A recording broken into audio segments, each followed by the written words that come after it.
Leo nataka tuzungumzie jambo ambalo mara nyingi tunalipuuzia, lakini lina uwezo wa kubadilisha maisha yetu kabisa. Hata mwelekeo wa wapi tunatoka, wapi tunakwenda.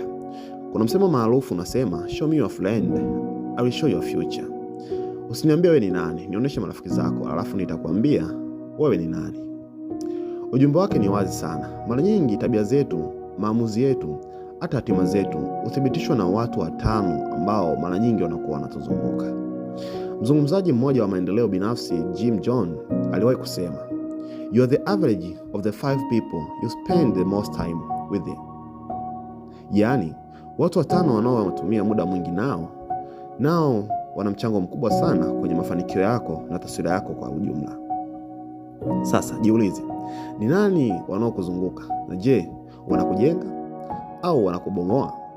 Wanakutia moyo au wanakukatisha tamaa? Ndugu zangu, si kila anayekuita rafiki anafaa kuwa rafiki. Kwanza, tunakuja kuangalia aina za marafiki. Aina ya kwanza, rafiki unaweza kumtambua hapa kama ni miongoni mwa marafiki zako, ni marafiki wa kweli. Huyo ukaa nawe wakati wa jua, hata wakati wa mvua.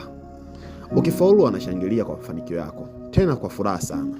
Lakini pia ukishindwa, hakukimbii. Yuko tayari kuyavaa matatizo ambayo yamekukumba kwa wakati huo mpaka yatakapokuisha. Je, umeshawahi kuumwa kwa kipindi kirefu? Walikuwepo watu ambao walionekana kama kwamba ni marafiki kwako na baada ya muda fulani wakaondoka? Hao sio marafiki wa ukweli. Lakini pia rafiki wa pili ni rafiki wa msimu. Tumekuwa tunaishi katika jamii ya watu ambao wamekuwa na malengo yao binafsi kwenye maisha yetu. Wanakuja wakiwa na kusudi ambalo wamekuja kulichukua kwenye maisha yetu. Wakishalipata huwa wanaondoka. Marafiki wa msimu, hao ni marafiki ambao wanakuwepo katika wakati ambako unapokuwa na fedha, una umaarufu, lakini pia una mafanikio binafsi. Lakini siku vikipotea hivi vitu, wamekuwa wameondoka na kwenda mbali sana na kujifanya sio miongoni mwao ambao walikuwa karibu na wewe. Yaani tufanye mfano, ni mfano wa mwamvuli ambao ulikukinga wakati ambako hakuna mvua, lakini mvua tu ilipoanza kunyesha, ulionekanika kwamba umetoboka. Ni usaliti wa namna gani? Kwa hiyo tunaenda katika aina nyingine ya urafiki. Tuna rafiki mwingine ambaye ni rafiki ambaye siku zote waga na kuvuta kurudi chini. Je, kwenye grupu la marafiki ambao wamekuzunguka, kila unaposema una ndoto, anasema hilo haiwezekani. Kila unapomwambia natamani kuanzisha biashara mpya, anakuambia kuna wengi wamefeli kupitia hiyo biashara. Na hata wewe usipoangalia lazima ufeli, na najua utafeli tu. Lakini pia kuna wakati ukimwambia natamani kuanza elimu nyingine, kujifunza au kuingia katika swala la elimu, atakwambia kwamba siku hizi hiyo elimu haina maana. Atashindwa namna ya kukushauri.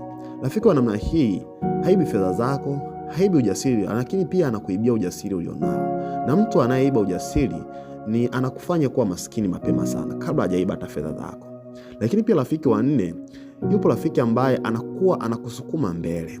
Huyu ndiye anayekuuliza, umesoma leo? Mpango wako unaendeleaje? Kwa nini umeacha ndoto yako? Hata kama maneno yake yanakuudhi, wakati mwingine anakusukuma tu kukua. Waga ni kawaida yake na ndio tabia yake jinsi ilivyo. Mwandishi mmoja Maya Angelou alisema, when someone show you who they are, believe them the first time. Usipuzie tabia za watu wanazokuonesha mwanzoni ukahisi kila kitu kiko sawa. Mara nyingi mtu neno ambalo linazungumzwa mwanzoni ama tabia zinazoonyeshwa mwanzoni zimekuwa ndio uhalisia wa huyo mtu moja kwa moja bila kujali anafanya nini ama anazungumza nini. Hebu fikiria mfano huu. Ukiweka chungwa moja kwenye bovu kwenye kapu la machungwa mazima, baada ya muda mwingi utakuta yale machungwa pia yameoza. Lakini sivyo hivyo. Ukichukua chungwa zima moja na kuliweka katika kapu la machungwa mabovu, chungwa zima liweze kuponya yale machungwa. Manake rafiki ana mchango mkubwa sana kwenye maisha yako.